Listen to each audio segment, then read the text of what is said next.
Hi friends, യാത്രാവണ്ടിയുടെ മറ്റൊരു വീഡിയോയിലേക്ക് ഏവർക്കും സ്വാഗതം. ഇന്നത്തെ യാത്ര കുമളി തേനി റോഡിൽ കുമളിയിൽ നിന്നും ഏകദേശം 13 കിലോമീറ്റർ മാറി സ്ഥിതി ചെയ്യുന്ന ഹാർവസ്റ്റ് ഫ്രഷ് ഫാം എന്ന ഓർഗാനിക് ഫാമിലേക്കാണ്. വരൂ, നമുക്ക് അവിടുത്തെ കാഴ്ചകൾ കാണാം. കുമളി കമ്പം തേനി റോഡിൽ കമ്മനംപെട്ടി എന്ന സ്ഥലത്ത് നിന്നും 3 കിലോമീറ്റർ ഇടത്തേക്ക് സഞ്ചരിച്ചാൽ ഹാർവസ്റ്റ് ഫ്രഷ് ഫാമിൽ നമുക്ക് എത്താം. ഫാമിലേക്കുള്ള വഴികളുടെ ഇരുവശവും ധാരാളം കൃഷികൾ നമുക്ക് കാണാൻ കഴിയും. തെങ്ങിൻ തോപ്പുകളും വാഴത്തോപ്പുകളും സവാളയും അതുപോലെ ധാരാളമായി പൂക്കൃഷിയും ഇവിടെ കാണാം. പശ്ചിമഘട്ട മലനിരകളുടെ താഴ്വരയിലാണ് ഈ ഫാം സ്ഥിതി ചെയ്യുന്നത്. തമിഴ്നാട്ടിലെ തേനി ജില്ലയിലെ ഏക സർട്ടിഫൈഡ് ഓർഗാനിക് ഫാമാണ് ഹാർവസ്റ്റ് ഫ്രഷ് ഫാം. ഏകദേശം 30 ഏക്കറോളം സ്ഥലത്ത് ഈ ഫാം വ്യാപിച്ചു കിടക്കുന്നു. വിവിധ ഇനം കൃഷികൾ ഇവിടെ ചെയ്യപ്പെടുന്നു. പ്രധാനമായി മാതളം, വിവിധ ഇനം മാങ്ങകൾ, പപ്പായ, അങ്ങനെ പലതരം കൃഷികൾ ചെയ്യപ്പെടുന്നു. ഫാം ടൂറിസം ഇഷ്ടപ്പെടുന്നവർക്ക് ഏറ്റവും അനുയോജ്യമായ ഒരു സ്ഥലമാണ് ഈ ഹാർവസ്റ്റ് ഫ്രഷ് ഫാം. ഈ ഫാമിൻ്റെ മാനേജർ ആന്റണി ചേട്ടൻ നമ്മോടൊപ്പമുണ്ട്. കുറച്ച് വിവരങ്ങൾ നമുക്ക് അദ്ദേഹത്തോട് ചോദിച്ചറിയാം. എൻ്റെ പേരെന്തായിരുന്നു? എൻ്റെ പേര് ആന്റണി. നമുക്ക് ഇവിടെ എന്തൊക്കെയാണ് ഇവിടെ ഇതിനകത്ത് കൃഷി ചെയ്യുന്നതെന്നുള്ളതെന്ന് പറയാം. കൃഷി ചെയ്യുന്നത് എല്ലാ തരത്തിലെ പഴങ്ങളുണ്ട്. നീലം, അൽഫോൻസ, മല്ലിക, ബംഗനപ്പള്ളി തുടങ്ങി 9 വ്യത്യസ്ത തരത്തിലെ മാങ്ങകൾ, പിന്നെ പപ്പായ, പലതരത്തിലെ പപ്പായ, ഉള്ളാത്ത, കസ്റ്റാർഡ് ആപ്പിള്, അവക്കാട, പേര, പിന്നെ പലതരത്തിലെ തെങ്ങുകൾ, പലതരത്തിലെ മുളകൾ, പിന്നെ ചിക്കു ഫ്രൂട്ട്സ്, അങ്ങനെ ഒരുവിധപ്പെട്ട എല്ലാ ഫ്രൂട്ട്സുകളുണ്ട്. പിന്നെ കുക്കുംബർ തുടങ്ങിയ വെജിറ്റബിളുകൾ ഒക്കെയാണ് ഇതിനകത്ത് പ്രധാനമായിട്ട് കാണാനുള്ളത്. പിന്നെ രണ്ട് watch tower, fish pond, gazebo എല്ലാം ഉണ്ട്. പിന്നെ ഇവിടെ നമുക്കിവിടെ ഹോം സ്റ്റേ ഉണ്ടല്ലോ. ഹോം സ്റ്റേയുടെ റേറ്റൊക്കെ എങ്ങനെയാണ്? ഹോം സ്റ്റേയുടെ റേറ്റ് പാക്കേജുകളാണ്. നമുക്ക് സീസൺ അനുസരിച്ച് റേറ്റ് വ്യത്യാസം വരും. 5000 രൂപ, 5500 രൂപ. ഫുഡൊക്കെ ഇവിടെ തന്നെ? ഫുഡൊക്കെ ഇവിടെ ഫുഡ് കിട്ടും. നിങ്ങൾ പറയുന്ന ഗസ്റ്റ് പറയുന്ന ഫുഡ്. ഹോം സ്റ്റേയിൽ തങ്ങുന്നവർക്ക് ബ്രേക്ക്ഫാസ്റ്റ് കോംപ്ലിമെന്റ്. നിങ്ങൾ പറയുന്ന ഫുഡ്, ബാർബിക്യൂ പോലെ പറയുന്ന എന്ത് ഫുഡുകൾ. ബെസ്റ്റ് കീടങ്ങളെ നശിപ്പിക്കുന്നത് പോലും ഓർഗാനിക് സിസ്റ്റമാണ്. ഇതാ കാണുന്ന ബക്കറ്റില്ലേ, organic farm. Fully organic farm. 40 acre. രാസവളമോ രാസപ്രയോഗങ്ങളോ ഒന്നുമില്ല. അതായത് പ്രധാന നമ്മൾ ഇടുന്ന വെള്ളത്തിൻ്റെ പേര് പഞ്ചഗവ്യം എന്നാണ്. 25 കിലോ ചാണകം, 25 കിലോ ശർക്കര, 25 കിലോ പയറുപൊടി, 25 ലിറ്റർ പാല്, 7 ലിറ്റർ തൈര്, 7 കുപ്പി നെയ്യ്, ഇത്രയും ഇതിൻ്റെ മിശ്രിതമായ പഞ്ചഗവ്യം എന്ന് പറയും. ഇത് 21 ദിവസം ഇങ്ങനെ മിക്സ് ചെയ്ത് വെച്ചിട്ട് അത് വെള്ളത്തിൽ ചേർത്തിട്ടാണ് നമ്മൾ തെങ്ങ് ഉൾപ്പെടെയുള്ള ഇതിനകത്ത് മെച്ചൂർ പശുവിൻ്റെ യൂറിൻ, വെജിറ്റബിൾ, അതിൻ്റെ ചാണകം ഒക്കെയാണ് വെജിറ്റബിൾ ആയിട്ടുള്ള കൃഷികൾക്ക് കൊടുക്കുന്നത്. അതുപോലെ ഇവിടെ നമുക്ക് കൃഷി ചെയ്യുന്ന സാധനങ്ങൾ നമുക്ക് വാങ്ങിക്കാൻ ഫ്രൂട്ട്സുകളും കൊടുക്കും. ഇപ്പം നമ്മളൊരു ഫ്രൂട്ട്സൊക്കെ ഒരു പാകമാകുമ്പോൾ അപ്പോഴത് ലുലുമാളിൻ്റെ ഓർഗാനിക് സെക്ഷനിൽ ഹാർവസ്റ്റ് കവർ ചെയ്ത് വെക്കുന്നത് നമ്മുടെ സാധനം. അത് ശരി.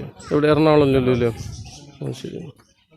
പഴയ സംസ്കരണമൊന്നുമില്ലല്ലോ, നേരെ പെട്ടെന്ന് ഇതങ്ങ് വിടുവാണ്. നമുക്ക് ഇതിന്റെ 10 ഇരട്ടി ഉണ്ടെങ്കിലും കൊടുത്തു തയ്ക്കാൻ പറ്റുന്നില്ല. കാരണം ഓർഗാനിക് ആയതുകൊണ്ട് ക്രോപ്പ് പുറകോട്ടല്ല.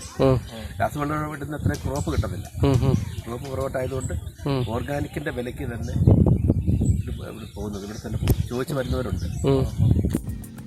ഈ ഫാം ചുറ്റിക്കാണുവാൻ ഇവിടെ വിവിധ സൗകര്യങ്ങളുണ്ട്.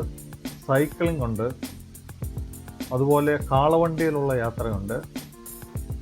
പിന്നെ ട്രാക്ടറിൽ നമുക്ക് ഫാം ചുറ്റി കാണാം. ഞങ്ങളിന്ന് ട്രാക്ടറാണ് ബുക്ക് ചെയ്തിരിക്കുന്നത്. ഇവിടുത്തെ ഫാമിൻ്റെ സന്ദർശനം കഴിഞ്ഞിട്ട് ഞങ്ങൾക്ക് തേക്കടിയിൽ ബോട്ടിങ്ങിന് പോകാനുള്ളതുകൊണ്ട് പെട്ടെന്നൊന്ന് കണ്ടുവരാനുള്ള ഒരു സൗകര്യമാണ് ഏർപ്പെടുത്തിയിരിക്കുന്നത്. അതിനുള്ള ട്രാക്ടർ ഇതാ റെഡിയായി കഴിഞ്ഞു.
ഇവിടെ 2 വാച്ച് ടവർ ഉണ്ട്. അതിലൊന്നാണിത്. നമുക്ക് ഇതിൻ്റെ മുകളിൽ നിന്നുള്ള ദൃശ്യങ്ങളൊന്ന് കാണാം.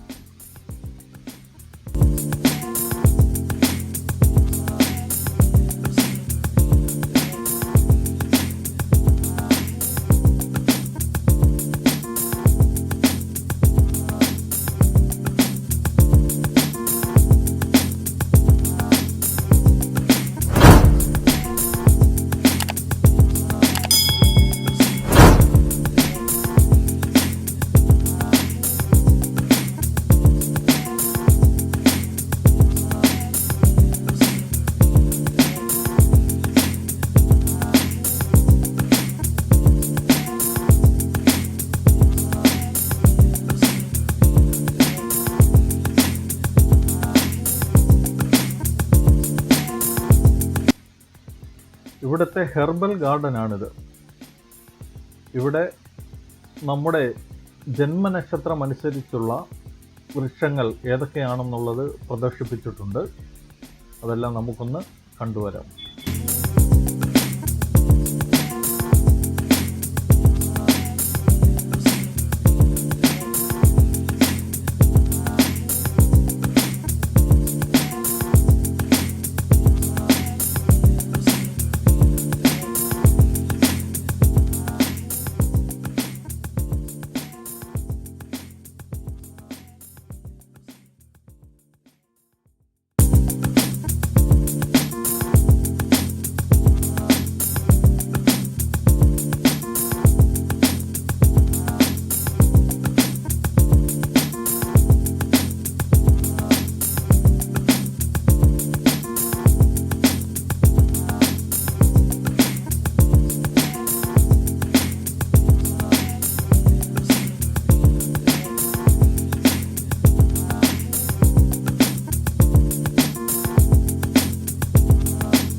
മാതളത്തോട്ടത്തിൻ്റെ സൈഡിലൂടെയാണ് നമ്മളിപ്പോൾ പോയിക്കൊണ്ടിരിക്കുന്നത്.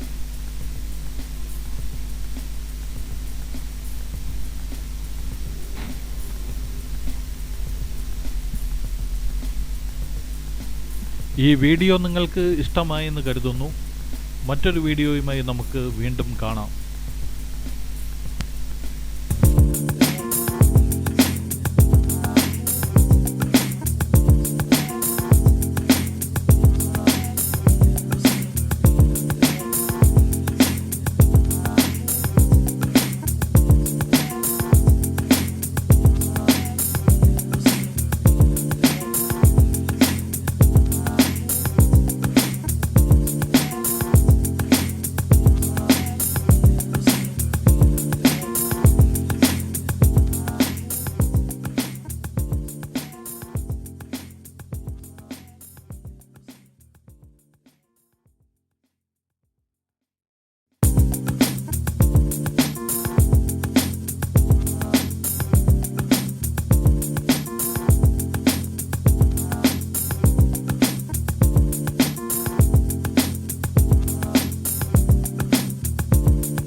ഇതിപ്പോ ഇന്ന് രണ്ടാമത്തെ വീഴ്ചയാണല്ലോ.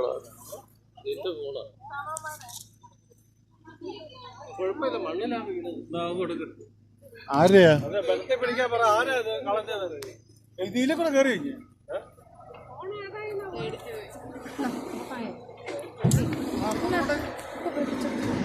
എനിക്കെടുക്കാൻ അറിയത്തില്ല. എങ്ങനെ പിടിച്ചാൽ മതി. ഇങ്ങനെ പിടിക്കാനോ?